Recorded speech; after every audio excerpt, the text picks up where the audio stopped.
poppin'? It's your boy Shabazz the OG, and welcome to another different type of segment of Flip Your Life. Because you hear in the background, I'm turned up a little bit, you dig? I'm live from Hollywood, Florida, right outside of Miami at the Formula One viewing party at their daytop roof party. You know what I'm saying? Right above the Hard Rock.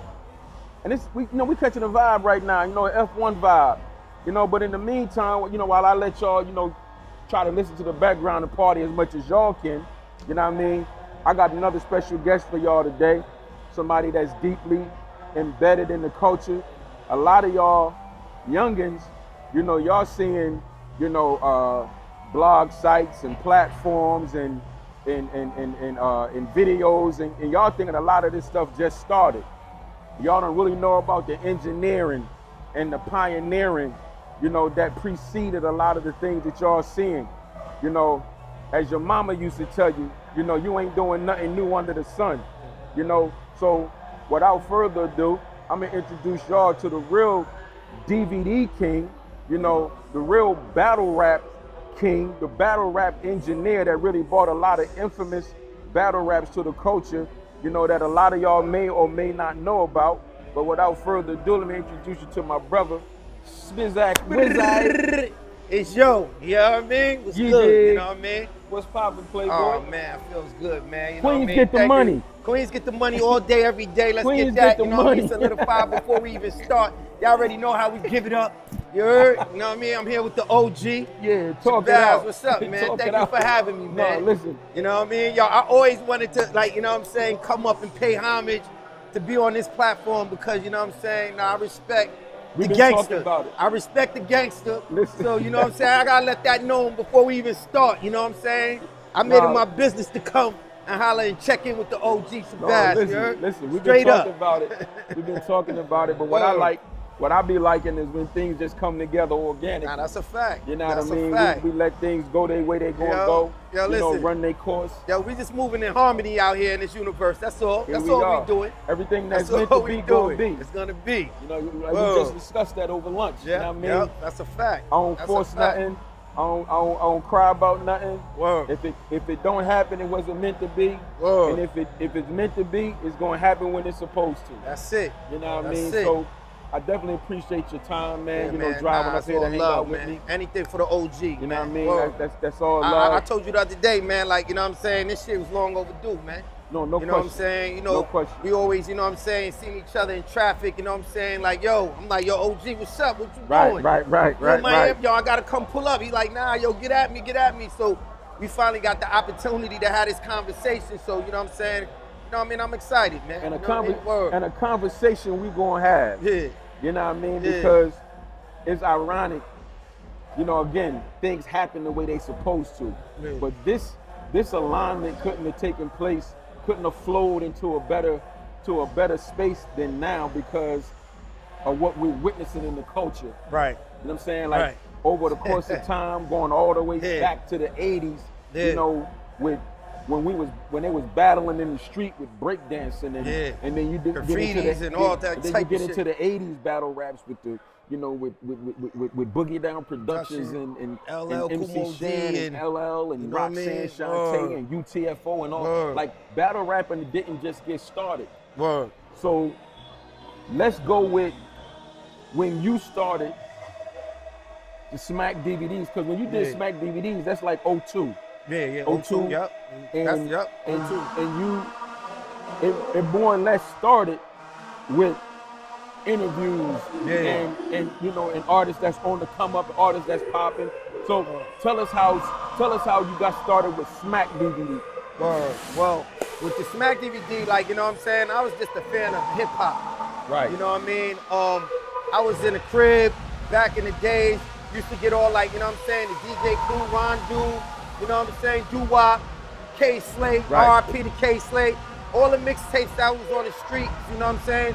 I used to just basically, just be locked in, listening to all the new music that was out there, you know what I'm saying? Being put out throughout all the artists that was in the world. So, you know what I mean? One day I'm in the crib, I'm chilling, I'm like, yo, man, what would be dope if, the music that I was hearing on like the Clue tapes and all this different music on these street mixtape circuit, like if I could actually see these dudes in the studio while they laying down the tracks, right? You know what I mean? As, or them, like, you know what I mean? If like, or how to see like how they really are in their neighborhood. If you know the hood really respect them and shit like that. Right. So this is like you said, 2002. So like, you know what I'm saying? Technology was just catching up at the time, at that particular moment where, you know what I mean, you can actually purchase a camera and actually record your footage from your camera and import that shit into a computer and make edits. Right. I thought that shit was dope. That shit fascinated me. I'm like, damn, that shit is hot. Like, I could go get a camera and go shoot shit, go throw that shit back in my computer, make my edits, and, you know what I mean, throw music, throw beats behind it, and create art, like, or create, you know what I mean, some type of product with it, you know what I'm saying? So, you know, I got the necessary equipment to make it happen, you know what I'm saying? And I just started, like, you know, running up on dudes. You know, I'm from Queens, so a lot of dudes from my neighborhood was in the game. You know what I mean? I'm from Shadyville originally. Right. So, you know what I'm saying? You had, Steve Stout and them is from the hood. I'm watching them do their thing. Self-services, you know what I mean, with the beats. You know what I mean? Shy Money XL, he had 50 Cent at that time, you know what I'm saying? Them niggas is doing their numbers and shit like that. You got Clue running around, tearing up the whole America with his mixtapes and shit like that. So it was just like, I never wanted to do anything else that anybody else was doing. I wanted to create my own identity coming into the game. So I was like, yo, fuck it, I'm gonna pick up a camera. These niggas is doing audio. I'm gonna get the visuals behind what it is that, like, you know what I mean? I wanna produce and wanna, like, you know, give my perspective of hip hop to the world. So I got the equipment, started putting, like, you know what I mean, compilation, projects together with different artists, putting them shits on a DVD and servicing them out to the world. Whoa. And it caught fire. Fire. Caught fire because just like everybody want to be on certain platforms today. Yeah. Everybody wanted to be on a Smack DVD. So, like you said, we talking 2002. Right. So this is pre-YouTube days. For sure. Ain't no YouTube, it ain't no internet. No internet, no Instagram. Shit. So like, Smack became like the Bible of the street when it comes to the hip hop culture. Like anybody that had any type of situations that was going on, they had to address, you know what I'm saying, on the Smack camera. Right. Or if they was promoting a project, you know what I mean, they wanted to come promote to the streets because we catered to the streets. Yeah, we was getting that real raw and uncut content that you wouldn't see on MTV or BT or none of that. Like, you know what I mean? It was just that real raw and uncut gutter shit. You know what I mean? Real raw street shit that everybody wanted to see and everybody wanted to be a part of. And like you said, it was like a level of validation. Yeah. It was a level of validation if you was on the Smack DVD. Yeah, you know what I mean? So after, once you, because I think you had like a 6-7 year run with that. Yeah. Now, what prompted you to transition from the DVDs into the Ultimate Rap League, the URL, the battle rapping? Well, technology is always evolving. Right. And, you know what I'm saying? And it's our job, like once you know what I mean, are in a game or like, if you want to stay relevant, you gotta adapt with the technology. Right. So like, you know what I mean, the DVDs had their era and you know what I mean, it started to get, antiquated when new technology was coming out with, camera phones and, shit just started to move online. Right. You know what I mean? The whole world was just basically, the internet evolved like in a matter of like from, I want to say 04 to like 07, the internet just shot off.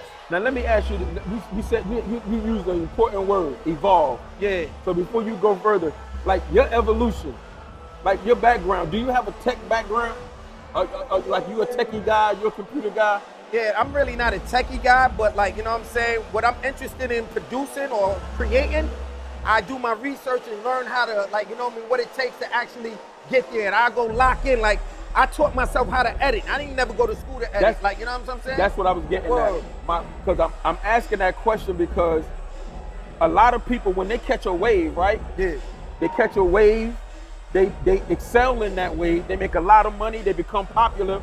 But then when the gears switch and something new come into play, be stuck, stagnated, lost, and then they can't keep up, and then they don't advance, and then they become a has-been. Right. So that's what I'm saying. It was very integral for you to be able to have your Smack DVD success, peak game of what was coming new, and then jump on that wave and body it for X amount of years. Yeah, it's survival of the fittest, man. Like, you know what I'm saying? At the end of the day, we got a warrior mentality. That's why queens get the money. Queens get the money, you already know. And, you know, at the end of the day, I just had to evolve. So, like, you know what I'm saying? Like, once the DVDs, you know, basically start, like, not being so, you know, in demand, and, you know, everybody started moving online. You know, the internet allowed everybody to reach the world. Right. Through their websites, through, like, you know what I mean, a click of a button, like, you know what I mean, you could bring everybody to you instead of, like, you know, servicing everything out to everybody. Right. So, you know what I'm saying? Yeah, I had to make that transition. It was hard. It was hard because, you know what I'm saying? Like I said, I had to go relearn everything to see, like, how to basically put video online where it could play and be, you know, functional, where people could actually watch a video without it buffering and glitching and all that shit. And you laced yourself up with this game. You did this on your own. Yeah, trials and error. Trials and error. Just basically, you know what I mean? This, you know, my motto is, you know what I mean? Plan B is to enforce plan A. We're gonna figure this shit out. We're gonna make it happen. And you know what I mean? I just moved my movement online, created a online presence with, you know what I mean, the URL brand, you know, and just really took that shit worldwide. No, you really did your thing, because what it was able to do, because we know, you know, coming from our backgrounds, coming from the hood and streets and all that, you know, it's myriads and myriads and myriads of rappers. You know, of course, everybody don't get their shot, you know, to make it mainstream, to make it in the industry, to get a deal. So that URL platform, it's like the street ballers that never get to make it to the league. But we made but yo, OG, like, we made our own league. Like, at the end of the day, like, I don't feel like I get enough credit or recognition for, like, the contributions that I really brought to this culture. Right. Like, I started a whole new industry with inside the hip hop industry, because back in the days, like you said, like, when niggas used to battle, we used to do it on the street corners, we used to do it in the barbershops. Motherfuckers wasn't getting paid to battle back in the day. It wasn't even cool to battle back in the day. Right. You understand what I'm saying? Right. So what I did was, you know what I mean, provided a platform, or created a platform where people could actually battle doing something that they love to do and provide for themselves doing it. You know what I mean? Before it was any type of monetary gains for the shit. You understand what I'm saying? You really, like, you really made like you said, you created an industry within the industry, because cats was getting paid to battle. They was eating. It was a way to get money. Right. You know what I'm saying? So it almost gave them the comfort of, you know what? Okay, cool. The labels ain't mess with me, but you know what? The streets got me. The streets love me. And I can go out here and I can go from city to city, state to state, and I can make money battling dudes and building my repertoire and my reputation. And a lot of dudes, you know, from, like, you know, I'm from Philly, you know, you got the Reed Dollars and Meek with the braids, and then you got Murder Mook, and, you know, it's a lot of dudes that come up through them circuits, man, that, you know, that people never really saw in the mainstream. But when you talk about them, they know who they are, because they come from that battle rap era. You know, and they was able to make some major moves, a lot of them, and get some paper. And you know what I mean, it's just a different form of hip hop entertainment. You know what I'm saying? Like, because, like, when it comes down to, like, music and songwriting and all the mainstream artists, you know, we salute them for what they do, but they can't come and do this shit that we doing over here. A lot of them can't. A certain few can basically adapt and, you know what I mean, entertain. But like, it's a whole different art. It's a whole different. It's a whole different art. Like, you know what I mean? Some of them don't want that smoke. Like, for real. So, you know, I mean, yeah, man, it's all good. So, yeah, that's what it is, though. You know what I mean? Where we at? So, coming from then, we're gonna push up all the way to now. Yeah. And the reason why I said that it was, you know, timing is everything, and things go the way they're supposed to go, is because me sitting with you today, we literally are in the midst of one of hip-hop's most interesting battle exchanges. You know, you got Drake, J. Cole. Well, J. Cole gracefully bowed out. Kendrick Lamar, Yeah. and Ross. Then you got Chris Brown and Quavo. Yeah. You know, they put the gloves on for a couple of rounds. Yeah. What do you think that there's a difference? And I'm gonna give you my opinion. Yeah. But do you think that there's a difference right now in what battle rap is now versus back then? And do you believe that there's different circumstances and consequences between then and now? I mean, right now, I just feel like, you know what I'm saying, it's all the same shit. Like, you know what I mean? I feel like the energy of the competitiveness of the hip hop culture has been absent for a very long time. Okay. You understand what I'm saying? And now it's just like, you know, everybody is just like, you know what I mean, really like, you know, repping their sets, feeling themselves, respecting their accomplishments, and ain't trying to, you know what I mean, tolerate no type of disrespect. So the energy is up right now, and I feel like it's very, like, you know what I mean, nurturing to the culture of hip hop when it comes down to the competitiveness of what hip hop truly is. Right. When it comes down to, like, you know, competition. Right. Because back in the days, it was all about, like, yo, who gonna rock the party the best? Like, you know what I mean? You come in, you know what I mean? Yo, I'm gonna come spit my shit, and I'm gonna have the crowd going crazy. I mean, me growing up, that's what I know hip hop is being as. Right. You feel me? Right, for sure. So, like, it was not none of this friendly shit. Everybody cool, you know, everybody friends and shit like that. It was always about who's the best. Who's the best? And see, and that's the era we come from. Yeah. Now, you know, I'm 56 now. Yeah. And I think I'm getting a little soft in my later years. I'm getting a little bit more compliant and a little more nervous, because when this new battle first started. Which one? The one that's currently when Drake and Kendrick? With Kendrick and J. Cole. Yeah. And when J. Cole, you know, stepped away, I understood the disdain that real hip hop heads had. Like, come on, man, you can't skip out. Like, that ain't hip hop. I understood that. But from my observation, the newer generation, for me, and this is just Shabazz's personal take, we're not witnessing a real battle of cadence, lyricism, punchlines, delivery, presence. Like, you know, like we was like back in the day, it was about who is the best on this mic, skill for skill. Right. What worries me about the current generation is they're a lot more sensitive. And when sensitivity gets involved, disrespect enters the room. And now it's about who can disrespect who the most.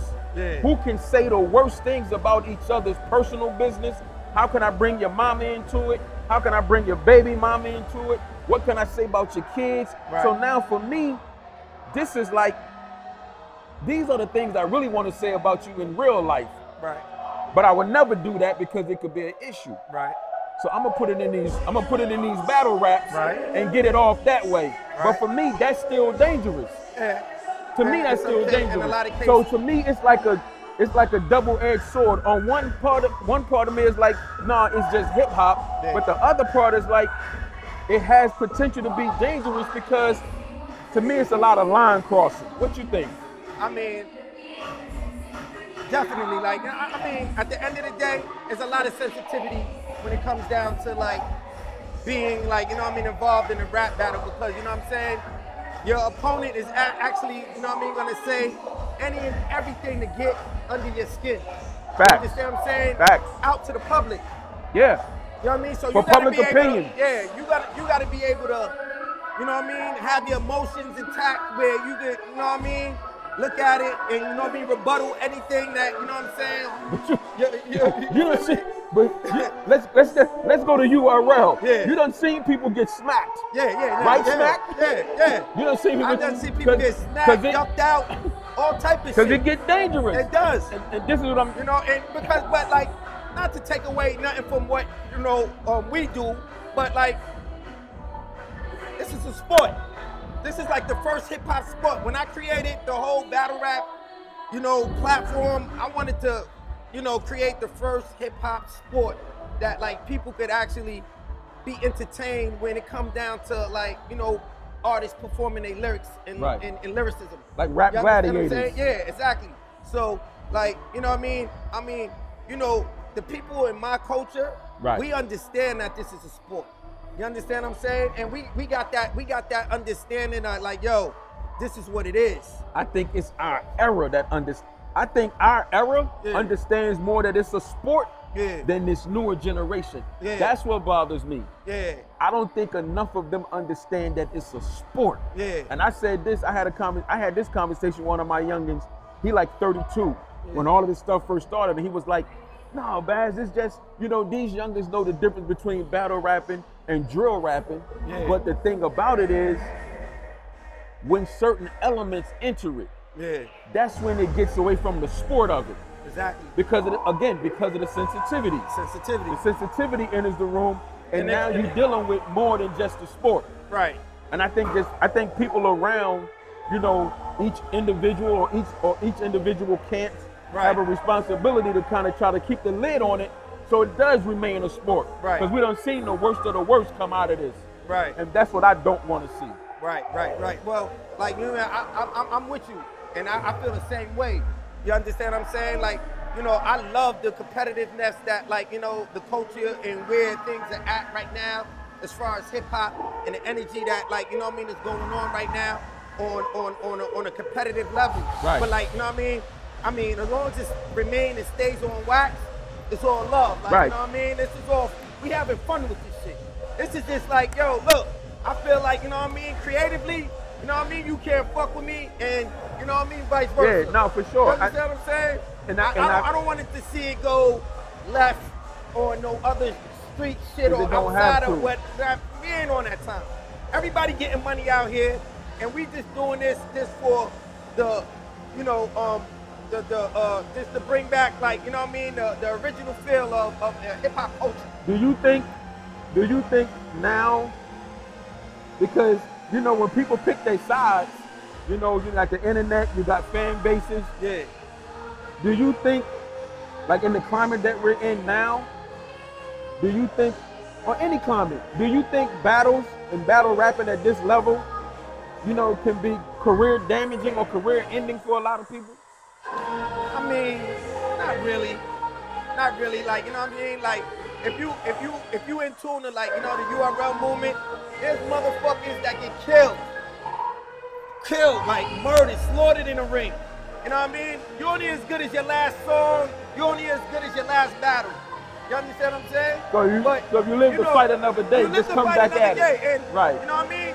And stand up, you know what I mean? Stand on your shit and be a real individual. Like, yo, everybody don't win every fight. You know what I'm saying? And you know what I mean? When you lose, you lose. Yo, you got it, my nigga. You know what I mean? You know what I mean? You gotta be a man enough to be like, yo, man.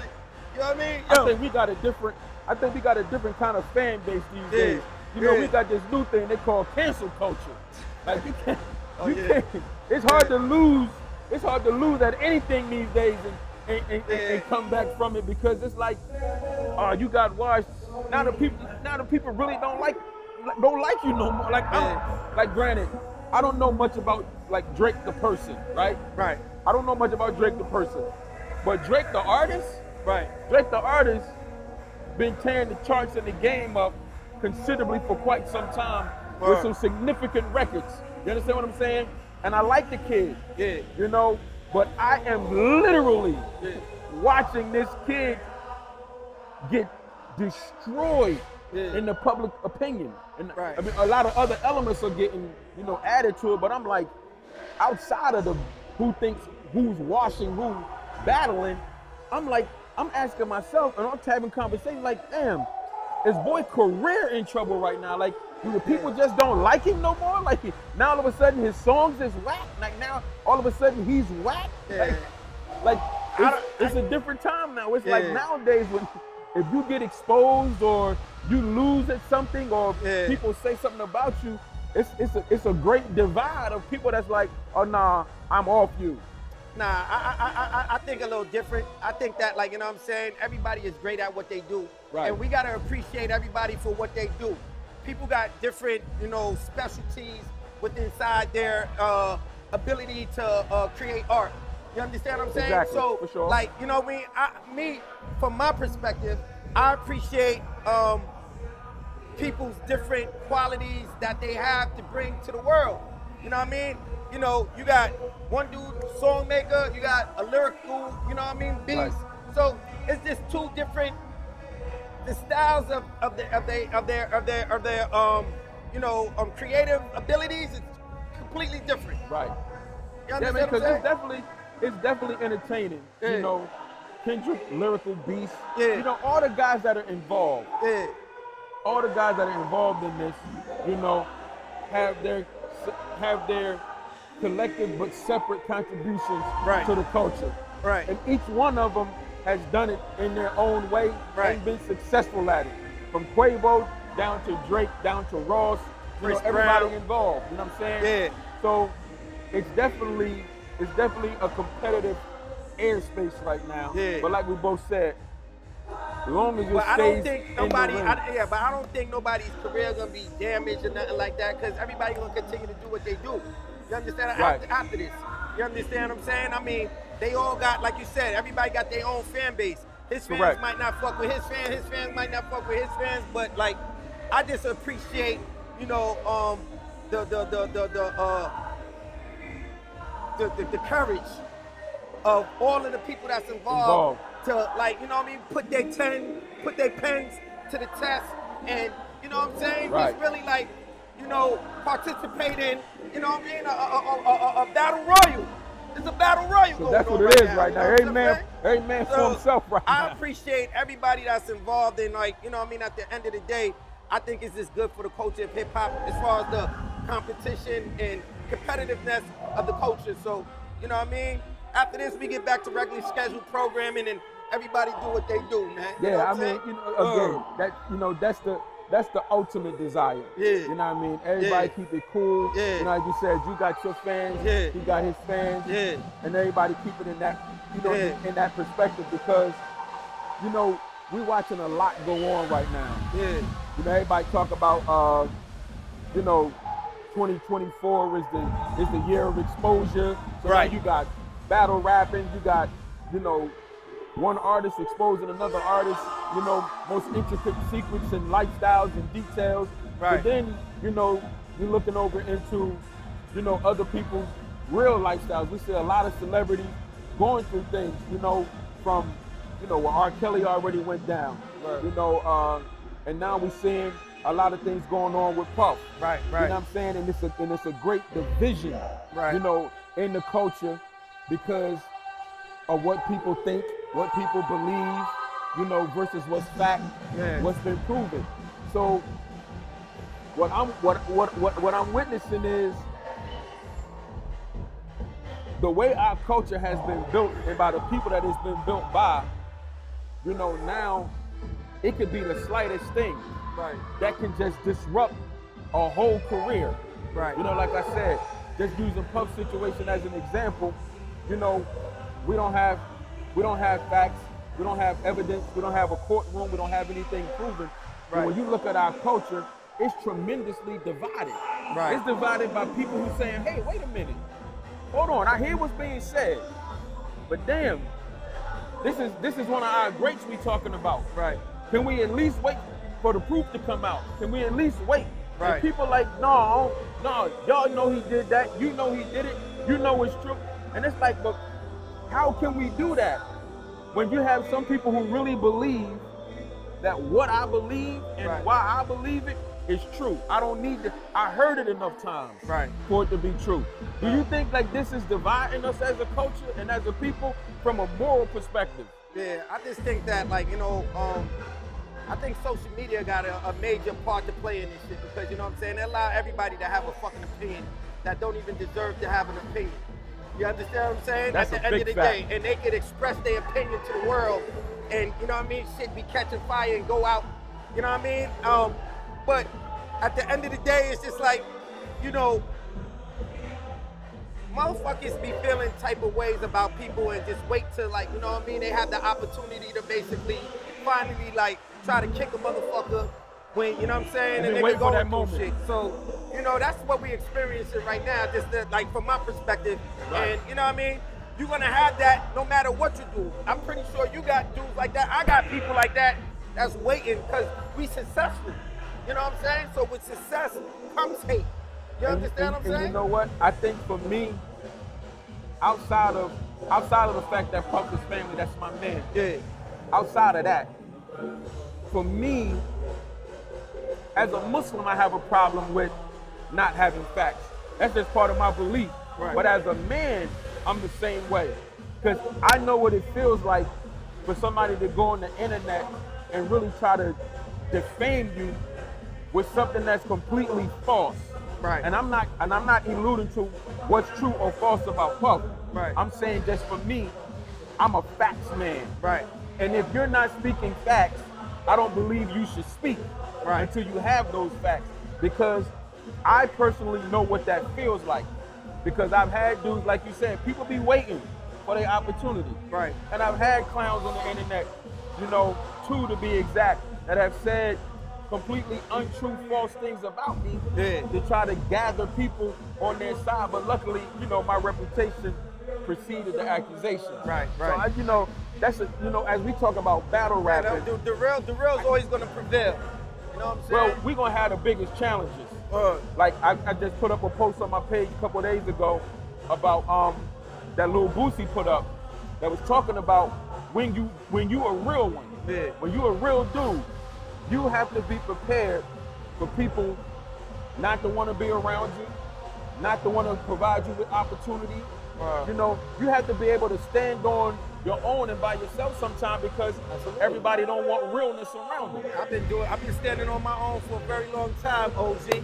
Like, I mean, I mean, sometimes you know, that's what it takes to be. That's what comes with being a real one. Yo, a lot of people in position see what's going on. You know what I mean? We just talked about that. Yeah, like, you know what I mean? They see what's going on. Of course they do. They see the grind. They know they could, you know what I mean? You know, do certain things, but like you said and you told me, like, yo, bro, at this time, man, what you told me, you said, yo, like, help is gonna come when you don't even need it no more. That's when everybody wanna help. You know that's when they come. That's when I just got that from you. You heard? About an hour ago. You know, that's when the help comes. It don't get no when you don't need it no more. That's when they decide to help. It don't get no when you no longer need it. So, you know, I think because I'm such a loyal person in my real life, to my family, to my friends, the people that I love, I think divisiveness and separation bothers me. So, like, again, I'm 56. I might be a little soft in my older years because seeing what I'm seeing online, even though it is the internet, it's still people that make up the internet. Right. So it's still people. So that means that these are real people with this mindset. Right. You understand what I'm saying? Right. And this mindset that we're witnessing is tearing us apart because the energy that we give when it's time to divide and tear down, man, imagine what we would be if that energy was given to build us. Because, dog, everybody knows, Smack, in society, everybody knows about how great we are as indigenous people. Right. Everybody understands our greatness except us. That's why we're so feared. Right. That's why we intimidate so many. That's why so many doors get slammed in our faces and locked so we can't get in. Because they know when we get in and we touch it, we're going to put that thing on it. We're going to put that je ne sais quoi on it. Because we're just magical beings. And if we just knew that, man, and I'm granted, we're not going to live in a perfect world. Our ecosystem is set up a certain way, but we can definitely do a lot better than we're doing, man. I absolutely agree. We can absolutely do better, man. I agree 100%. But, you know, the reality is, like, you know what I mean? Like, you know, they set it up so, you know what I mean?